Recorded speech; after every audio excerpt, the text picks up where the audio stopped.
Hello and welcome back, everyone, for the final game of the day. That's right. We're ready for Game 5 of the Spotify League of Legends internal tournament. Once again, I'm Kangas, joined by Zirene. It's been a very fun day full of very fun games of League of Legends, but every fun day has to come to an end. Zirene, we get to watch two of the best teams on the day compete and duke it out for this final round. Once again, for anybody who wasn't paying attention throughout the day, we got Stockholm Scuttlestompers taking on the Wicked Shades. Now, Wicked Shades had a rough time in their game 3. They did lose that after throwing around the dragon, but I still think that they got it in the tank to give the Scuttlestompers a run for their money. Yeah, honestly, I think this is going to be such a good matchup. I'm really glad that it's we're at the point where we saw these guys end up beating the last team, but it was a close match for the not the Scuttle Stompers, but for oh gosh, what is it? It's Wicked Shades. Wicked Shades. Yeah, it's like it's not the J team, it's the Wicked Shades. So it's almost like the match I'd want to see is this one to see if these teams are like flexible at all, if they're going to play different things, and like who's going to come out on top. Because I think like if we end up having Wicked Shades win, then we just have three teams who they all lost to each other and beat each other in some way. So lose to one, win one. So it's like nobody understands who the best team is. The But you classic can actually rock, get paper, conclusions though. scissors. Yes, exactly. You can get a conclusion though if we end up having Wicked Shades lose here. But it does look like the exact same team composition, save one champion. Menarine will not be playing the Leona, but instead the Morgana this time around. Other than that, these are the exact same champs that we saw from both of these teams in their games 3 and 4, respectively. So definitely comfort focus here, but I actually do like the Morgana switch up, especially against things like the Alistair, things like the Ornn, things like the Ahri that provide a lot of that CC. That Black Shield ability for Morgana will be putting in work this time. I wonder just how good it's gonna be, because the Alistar, yeah, it can work. It can work into it, but you got to find a way to maybe you got to like hit Shyvana, right? You got to like ping Shyvana with it, and find a way to catch people. I'm not sure because they're gonna have more ways to get onto Shyvana than the last team, so it's going to be back and forth in this one until somebody finds like the right engage, because both teams have ways to engage and really mess up the other one.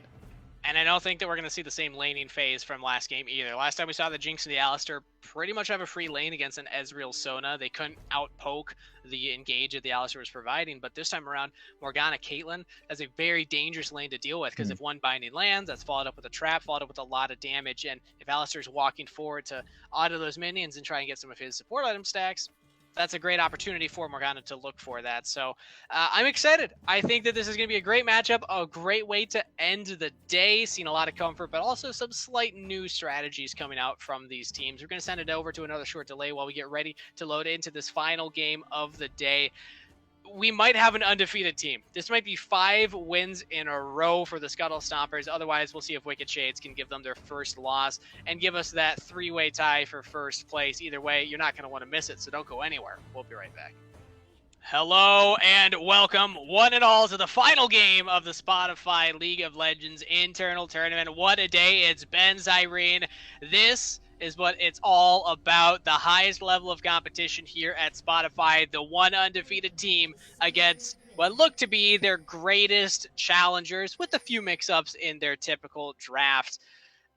It's just been an honor, man. It's been fun hanging out with the Spotify folks, learning about the company, and just hearing about their initiatives, trying to get into esports, and then this event to top things off. It's just fun. It's really been a great day all around.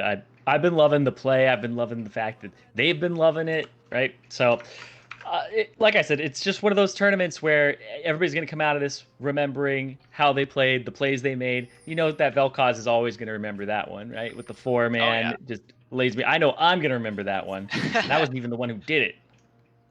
Hopefully I did that one justice. The tea is helping after that call, but we'll get through this last one. I'm hoping that we have some more hype plays here too, because we got a lot of comfort that we saw in that last game. Again, the return Yeah. to the Malphite, the Nocturne, the Cassiopeia, and I did misspeak. Thank you, production, for pointing it out. There was an Ashe played the last time around in the bot lane for Cave New. This time around, it's the Caitlyn plus that Morgana. So there's actually 2 new champions on the Rift, but again, the combo that I was stating earlier during the pick and ban phase still holds true, right? The Morgana plus Caitlyn lockdown potential is a threat, and I'm not sure if Nexius and Velatus will have as free of a laning phase as they did last time around.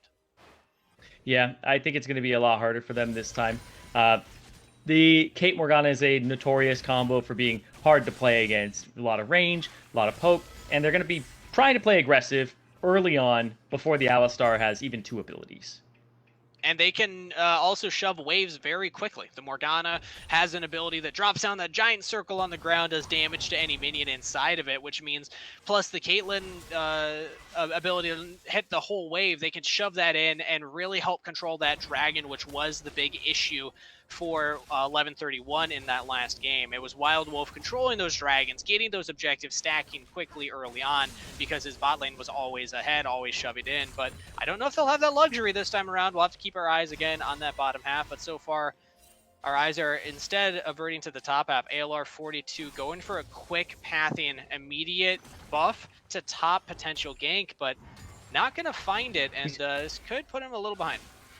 Yeah, looks like he actually counter jungled. Yeah, he stole the blue away because he wanted to, he knows that the Shyvana watching last game would have gone red to Krugs, to Raptors, to Wolves, and now that it's gone, he's going to be able to have all of the camps. So he's just trying to slow down the Shyvana, which is exactly what I was saying you got to do, right? The Graves last game didn't do any of that. But this time, we're seeing a little bit more of this. But I would have liked him to go topside, though, because Scuttle's up here, and now his top laner's pushed in. They know that Wild Wolf is going to be up there, flash aggressively by the Shyvana. I don't know if Rudegard has anywhere to go.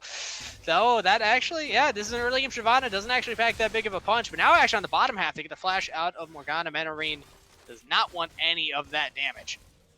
Yeah, Flash is actually a really big tool used there. I would have liked to see the heal instead, just for the movement speed. Because the flash is going to help you engage. The heal you never use to engage. It's always defensive, right? So I would have liked to see that to save the support, to help him move out. And then the flash can be used by the Morgana later. Because now she's an even more threat. Because the next time they engage, you have to rely on heal to get out. And there's not always a situation that heal's going to get you out. Flash will almost always get you out. Heal, not always. But that was a situation it would have worked. And it's interesting to see Menarine taking Grasp of the Undying as the rune choice on Morgana. I actually noticed this, but I failed to mention it last time around. We saw Menarine also taking Grasp of the Undying on the Leona in the bottom lane. Typically, you'll take that Aftershock because it gives you extra tanky stats, but Menarine, I don't see this rune, putting in that much work for a support throughout the game. It'll help you, stay a little healthier in lane, but that's not exactly what Morgana's looking for. No, not really, but it's more for the poke, right? It's like we've seen Caitlyn's take Grasp, and there's kind of the root back. Oh, not quite a trap on the... He didn't trap on the Alistar. Missed opportunity there for return damage. Again, when that Morgana throws out the binding, they're stuck in place for a decent amount of time. And Caitlyn, you can place the trap directly on top of whoever's locked down by Morgana. And if you do it fast enough, it guarantees a second layer of CC, crowd control. So that means that they're stuck there for a good 3 seconds as opposed to 2. But I guess prioritizing your own health bar, just trying to get out of there as quickly as possible. But very quickly, we're seeing that my prediction of a harder laning phase for this bot lane is actually not paying out how I expected, because already a CS lead from Nexius, they are shoving this in, but no early focus on this dragon. Instead, it's mid lane pushing out, and now we see focus from the Nocturne instead. I love this. They just got to be careful because Nocturne's low on health. Yep, and you're just going to try to push him away. There's getting the damage down, and that's just going to be the Nocturne trying to get this. You saw him playing to the bottom side because he's afraid of the Shyvana. But I don't know. The Shyvana's coming down too. He's taking way too much damage here. They're just going to engage. Knock-up, engage from Pilatus, and a first blood double kill over to Max in it. The man we just interviewed. And now top lane, Rudiger actually in the better of this trade, but I don't think it's going to be enough. Yeah, you're not level, or you don't have enough He is mana to level throw out 6. that ultimate. Yeah, didn't have quite enough mana to do that just yet. And now Shyvana, I think she's going to go counter jungle, right? Because the Nocturne's dead. You go ward, you can go try to flank, you can go for anything here. He's going to go get those Raptors, put him further behind. That's the risk. If you don't go for that immediately, and they should have had the Cassiopeia on it, just the chase down. If you can't guarantee the chase down, it's better to just help the damage, because the Dragon's guaranteed at that point. The kills aren't. So should have just done that. It gave way too much time for the mid laner and the jungler to roam over, and it's a game of seconds, right? And we saw what happened last time around when the Stockholm Scuttlestompers got an early lead. They got that early dragon. They never let it go. They never made that big mistake that sometimes teams will make where they throw at a big objective and they lose that lead that they had worked so hard for.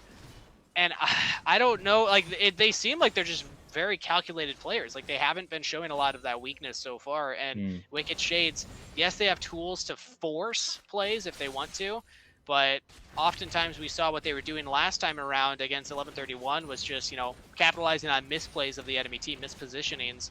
And we'll see if they got it in the tank here. They're behind, but they are not out yet. A 2k gold lead over to the late game scaling composition doesn't mean too much at this stage of the game. It's not an insurmountable lead, but it is hurting. Yeah, it's something that they have to watch out for. They got to watch that lead. It's something that can balloon, and you can see Wild. He's already getting towards that jungle item. He's almost done. He's foregoing boots. I think he also takes the magical footwear that'll give him the boots. Ooh, ALR 42 caught out of position in the jungle. Maxinit played that beautifully. Ults forward, baits out the spell shield, does not throw out the charm to start, instead throws out the Q and then follows up, or the W, yeah. Yeah. Oof. Wow. So 3-0, full combo there. They are stopping this Nocturne from hitting level 6. And now bot lane's in a lot of trouble. Yeah, Maxinit's still around. That's another double kill. 5-0 on the Ahri. Oh, this is heartbreaking. I'm happy we interviewed this guy, because this kind of pop-up performance is great to see after that. Maybe, do you think it's because I amped him up? Maybe. Yeah, you get interviewed and then you win. Boom, easy clap. I'll take credit for this one. You're welcome, Maxinit. He's definitely playing out of his mind this game. The Cassiopeia Ahri, it's one that, he was looking for maybe the Vel'Koz, but this is just, it's a matchup, or sorry, it's different than the Vel'Koz, but it's one that you can go ahead and you can just avoid and just play to the side lanes. It's exactly what he should be doing, especially with Glacial Augment. And his jungler's not really a ganking jungler. It's just a farm clear, and he's able to keep the pressure. It's really impressive, actually, that he's doing this. He's got a Dark Seal, and he's feeling himself. Might even get more. There's that Black Shield onto ALR 42, but 2 levels down on the Shyvana, not where the Nocturne wants to be. Now the attention turned on a Menarine. Flash used by Morgana to stay safe, stay alive. But you see just the confidence of this team grouping up. Goon Squad trying to steal their Grub. He might just die to Grub. Never mind, no chance. Flash auto by Wild Wolf is enough. Maxinit once more. He ults in. Menarine's got the Black Shield. It will stall some of the damage, but the charm lands, and that is going to be an easy pickup for Maxinit. Styling on the Ahri. Actually, really well done there. He made sure he burned down the Black Shield with all of his abilities before he charmed point blank, and tried to avoid a potential for a Dark Binding, but it was just really well played. He's got the footwork going. His scoreline was the whole scoreline of the game at 5-0. Now he's 6-0, and the game is 7-0. He missed out on one kill that happened just there, but otherwise he's been playing immaculately, and the team is able to play around him here. There's another charm. He's just sniping these. Max range consistently. You love to see it. And you know what? I don't think it was because of my words of encouragement. I want to say it was probably the negative reinforcement. It's because I pointed out that he was the only 2 deaths on his team last time around. He's like, I'll show Kangas. I'm going to go unkilled and just carry my team this time around. Already setting himself up to do just that. And keep in mind, it's the same composition from last game. We can make the same points over and over again of how well this composition scales into the late game, but we don't have to. You already know that this is a dangerous position for the Wicked Shades to be in. Wicked Shades. It's 4K down. They got to find something here. The scaling of the Cassiopeia, maybe, but they got to find a good team fight with that. And the other team is just constantly making plays. So this dragon, it's just going to be a point where if you play it incorrectly, Wicked Shades, they're going to end up even further in the hole. So they got. And there's a Nocturne ultimate going down and onto Nexius. Just gets the flash 2 levels down. down. Yeah. 2 levels down behind the AD carry. Not a good place to be as a Nocturne. You can't really kill anything at that point. He has no extra AD in his inventory. It's just a miserable place to be when your champion's supposed to offer damage and you can't even offer that to your team. And now you might just get locked down, taken down. There's the Mega Death Rock. Call the Forge God as well. Lands onto 2 members, and it's just the easiest of cleanups. Dragon secured. They win the team fight. Not much else to say. Great Petrifying Gaze from Pancake. Might actually turn that one around. Flashes forward for the final Viper's Breath, and the poison takes him down. Will die to the turret, so it's a 1v1 trade. But Wild Wolf says, nah, I want even more leads for my team. Picks up another one on the bot lane. Yeah, that thing's almost unavoidable. Like, the fact that he had him that low underneath turret, it's like, yeah, he can just walk up. He's just pretty much waiting for his death at that point. But really well done in the mid lane. It's first kill. It's worth 1,000 gold. It is on the Cassiopeia. It's going to give them a bit, but they still have a long way to go in this lane, or in this game. 5,000 gold lead, 2 dragons secured. And yet again, look at where the death is. You know what? I'm not going to point it out. We don't need a... we don't need a troll max in it for having such a great performance so far. But I just think it's ironic. Retgard not having the best impact this time around. We saw it in the last game when he had the Malphite versus the Mordekaiser matchup, just bodying that 1v1, doing such a good job of getting a lead for himself and then joining up with the rest of the team. But now we see what this matchup looks like against a tank in the Ornn. Rudegaard is not getting a big advantage and also has not had an opportunity to group up with the team. Instead, opting for just turret plates on the top lane. Is close to taking that first turret, but well, okay, LR42 is probably just going to die again. Wild Wolf has the ultimate. Yep. Might not even need to use it. Yeah, just easy pickup. He is a walking bag of gold right now, and that bag of gold gets worth less and less all the time, so he's losing coins constantly. That's just a rough spot to be in for ALR42. You're Nocturne without ultimate, walking into a Rift Herald jungle where you just saw Rift Herald take, and you just got to play safe, scale up, and try and farm as much as you can. The Rift Herald's dropped topside. Rudegaard in a lot of trouble, but should be able to clear out this wave. But look at the proxy for Wild Wolf. This is just disrespectful. Rudegaard might find something, has to flash away.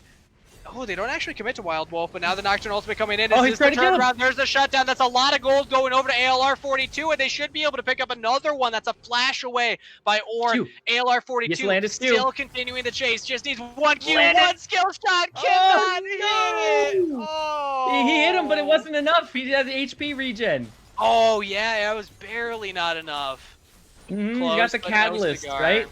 Just so he's able to actually spend some... Yeah, he spends some mana at the end there, and he gets HP back from his catalyst of Aeons. It keeps him alive, man. He's just... Dark Chips of Doom. What a play.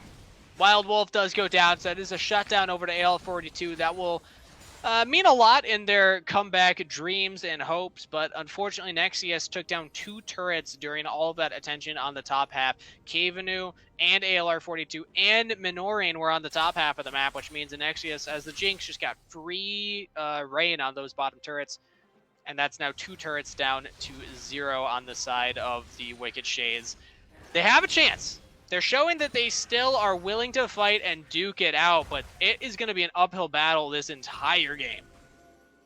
Yeah, it's been an uphill battle so far, so their calves are hurting at this point. They got to find something to relieve all of this. They got to find some flat ground, rest up a little bit, some reprieve, some respite, and make sure that they can continue on, because they're just getting rolled over right now. They found a little bit from the top lane with that kill, but 1-4, 1-1 are the best score lines on the team, and that is not saying much at all. It's just saying how incredible it's been for this team on the other side with a 7-1 mid laner, a 4-1 jungler, and they can just constantly exert pressure and use things to dive, like the Alistar and Ornn. Not looking to dive right now. I was waiting with bated breath, thinking, Baladas, Alistar, you got ultimate. Are they going for it? But they don't. They want to wait for Dragon. Yeah, they want to peel back and go for this objective that's up in the next 40 seconds here. But there is a decent amount of vision from the side of Wicked Shades, and they have that wave push in the bottom half. So they actually do have an avenue of approach here to contest the dragon if they want to. Yeah, we'll see if they go for it. It's, I don't know if they're going to be able to do it. Ari just bought his second item, bought the shadows, twin shadows, and let's check the ultimates and the flashes. No real flash engage, snap engage from Malphite available, but oh wow, he's already in the pit. That's a rough spot to be in.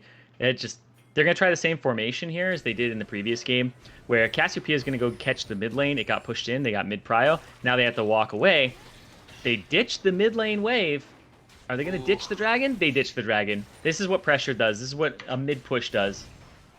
And they lost their bottom control as well. That bounced out. Nexius was able to push that. So, yeah, you got to catch those waves. Third dragon will go over for free to the side of the Scuttlestompers. And they're setting themselves up for a back-to-back just dominating victory here. 3 levels down is ALR 42 while he finds himself one-on-one against a Shyvana, but we want to watch his Cassiopeia, a beautiful 2-man ultimate, but I don't think Nexius is even going down. ALR 42 found his way out, but Shyvana says, I'll follow you over that wall any day of the week. And they take down the enemy jungler. Mid laner has fallen as well. There's a binding onto Wild Wolf. I don't know if they have enough damage, though. Look at the double knockup coming in from Dark Chip of Doom. This Ord just providing so much pressure. 1v3 over the wall. The rest of his team has fully disengaged. Will the Ord survive? There's no way. There's no way Ord gets out. He does. They even take a kill on the back end. If the back wasn't broken from Wicked Shades before, it certainly is now. This is domination coming in from the Scuttlestompers. They find themselves with a 9k gold lead. It's absolutely insane that he made it out. Not once, twice. He's able to get out of situations like this. It's ridiculous. Just how close he is to dying every time, and then he just wiggles his way out, and he's fine. It's one of those things where it's like, you know what? You live with 1 HP, but 1 is enough. That's all you need. You just need 1.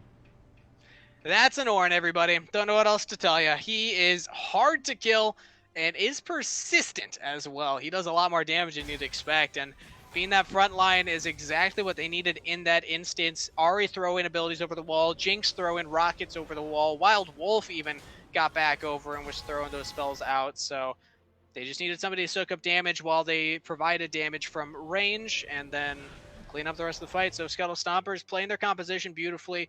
Wicked Shades find themselves in a deeper hole. They're still showing signs of life. They're still willing to duke it out, scrap it out, but they need to find the right engage, the right member caught out of position, because with this Malphite, with this Nocturne, there's a chance, despite it being a small one. It's a very small chance. There's always a chance. I've won games that are, like 5v4 where somebody's left early and you're able to just clutch it out as 4 people. There's always that small fraction of a chance. We'll see. He's trying to... There's no Baron just yet. He's face checking. Throws out the spell shield, throws out the ultimate, trying to get in onto this Ahri, but not going to be enough. Facing the hole, doesn't find anything either. This Rift Herald is secured, and now Pancake trying to beat another front line, I suppose. Called the Forge God actually doesn't land, but Pancake just cannot throw out those abilities, cannot lifesteal with his abilities, with his Conqueror Rune, and does go down. So that's 3 in quick succession, and the Rift Herald picked up Zirene, where Baron hasn't even spawned. I don't want to call it too soon, but for anybody who doesn't know, if Rift Herald is alive when the Nexus goes down, you see it do a little dance. I don't think we're going to see that today, but they are at least taking that middle inhibitor I don't know. and killing the Malphite. Oh, this is absolutely insane. Somebody's starting the music. It's got 400 HP. It's not going to live through this. It gets smited down. They didn't want the disrespect. They didn't want the dancing today. I guess not. And we saw this last time from the Scuttlestompers as well. They're not a team that's going to try and overforce to end the game quickly. They would rather just take the inhibitors, back off, and I mean, honestly, they just got the Rift Herald and that push. They can back and go right for the Baron. No, I think they're going to go for the Dragon. It's up in a minute and like 10 seconds. So they're going to back, reset, go to the Dragon. It's soul for them. is what I expect it to be. And even if I'm them, I wouldn't mind trading if the enemy team does something desperate. Even though I have the Baron warded, I wouldn't mind trading Baron for just the Ocean Soul. The Ocean Soul is just so important. Ocean Soul is incredibly powerful, as we saw in that last game. Exact same dragons claimed. And it is terrifying on a Shyvana because she wants to dip in and out of fights anyway. So if you get some damage on her, well, hey, she just runs away for 5 seconds and is back to full health. And I'm just impressed that Spotify has this good of League of Legends players, honestly, Zirene. Like, I think if you're Spotify executives right now, you should be proud of what this team is showing on the Rift at this moment in time. To know that you got some true gamers in your ranks because they know how to play the game and they are executing at a very high level. Oh yeah, the fact that he bought like a Majais, he's 12-1-2. This guy's a gamer, man. He knew what he was doing from the minute one. And again, he's pumping. This time, not all of his team's deaths. So Wild Wolf sharing some of that burden with him. Like, I got you, man. I got you. A Dragon Soul traded for a top lane turret. I think if you are on the side of Scuttlestompers, understandable, you'll take that trade. You're feeling pretty good about that one. You get what you can. Just saunter on up to this next big purple worm, and what is the enemy team going to do to stop you? I'm predicting it right now, Zirene. This game's over in the next 3 minutes. Ooh, 3 minutes is bold. I'm going to say 2. Oh, hey! I would say it's over in 2 by 24-30. 24-30? All right, I'll take 25-30. I think that I think we got a little more fight left in the Wicked Shades. They can find something here. If they back and reset here, then you might be right, but I assume they're just going to go to the top side, push out that wave, try to just go all the way through top lane, and the super minions will push by that time, so... If somebody gets caught like this, though... 22 in the jungle, charm lands, damage follows up, but he flashes the second orb, but Maximid says, okay, alright, I see you. I'll just put in a little, minute extra bit of effort and claim that kill anyway. Ari's he's already got 20, he's got 24 stacks of Majais. Yeah. He hasn't died except for that one time. 15 the best scoreline of the night. Out of 20, that is 75% kill participation, the highest on the team by far. Maxinit is the one making all the action happen. Yep. Oh man, he's the one who's helping the engages. Wild, he's doing a lot of the burst damage on the tail end of things, but you got to have that initiator. Maxinit's been the one who's been in the front line, making it happen. Now the final push is here onto the remaining inhibitor turret. Oh, Zirene, say it ain't so. That was too much damage. He did, okay, just one more. Uno mas. That was it. That was 3 abilities. Yeah. 3 singular abilities killed Menarine. Wild's gonna go ahead and There's the Nocturne Wombo combo to get the shot down. That's huge. 1,000 gold. Petrifying Gaze to end all plays. Pancake with the huge outplay onto the diving backline, but they're so beefy and they just do barely too much damage. Now Cave No in some trouble. Flash forward by the orb. Bop! You go down. Rudiger, the last remaining member, but he's just a lonely old rock, and it's not going to be enough. 3 members still strong here for the side of the Scuttlestompers, and they are doing just that, making the Wicked Shades look like a scuttle crab themselves, diving under the Nexus turrets. They'll take Menarine down. The Black Shield ain't gonna do nothing to these rockets of a Jinx, and the Nexus turrets are feeling that pain as well. Nexus is the next target.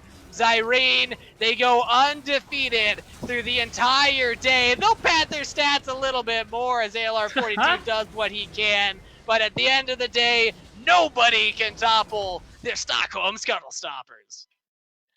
Honestly, super well done by them. 24:55 on the clock right there at the end. I'm off by 25 seconds. You're off by 35. It's just so close, and I think we're both winners at that point. And so are they. That was ridiculously well done by them. The closeout. You can tell this team really, like you said, they're gamers. They really do enjoy League of Legends. They can see it, you can see it in their play where every single one of them, there wasn't really a weakness on the team. You couldn't really pinpoint one person as being not as good as the others. 0 deaths across the board, save for their jungler and their mid laner, who were both making a lot of risky plays. So you assume that something's going to go back eventually, but it's just been like 0 deaths on the day for the Ornn, the Jinx, the Alistar that we saw. Yeah, and we didn't get to see every single game from this team, keep in mind, but I wouldn't be surprised if any of these players didn't die once. Specifically, Nexius, this player is 80 carry, typically a target for a lot of enemy compositions. They're like, okay, that's an 80 carry. They do a lot of damage. They're pretty squishy. Let's dive Yeah. onto them. But this Jinx playing so well, so safely, and allowing the rest of the team around them to pop off. I just want to take another look at the damage graphs right here. This Shyvana actually leading the charge. So while Wild Wolf did not have the shiniest of stat lines at the end of the game at 5, 2, and 8, was outputting insane amounts of damage, and then Maxnet was cleaning up from a lot of those fights. I think that 1-2 punch, that 1-2 combo from these Yeah. two is just too much to deal with for teams that are not ready for that kind of burst. Yeah, if you're not ready for the burst, it's gonna come and you're just gonna yeah, you're gonna regret it. You're gonna say, "What could we have done about this?" Like no bans, nothing like that. I think that the team kind of meshed together as well. They had engaged, they had assassination potential with wave clear. They had that poke from the Shyvana, and then if he got somebody low, the Jinx could just rock it and clean up a kill and get fed. Mm-hmm. So there was a lot they did there, and I saw the Alistar actually doing a lot in that game to keep people away and make sure that they don't end up engaging onto his Jinx. That's why Jinx was able to stay alive. He was able to perform some dives. Just honestly, everybody on the team played so well, and we saw it in 2 games. So it's not a fluke. Neil said it the first interview of the day. He said teamwork makes the dream work. And I think that no team encapsulates that motto more so than the Scuttlestompers themselves. That's the final game of the day, but we still got some more content coming up after a short break. So make sure you don't click that browser if you want to stick around for a final interview with one of the winning players, because we're going to be back with some more action.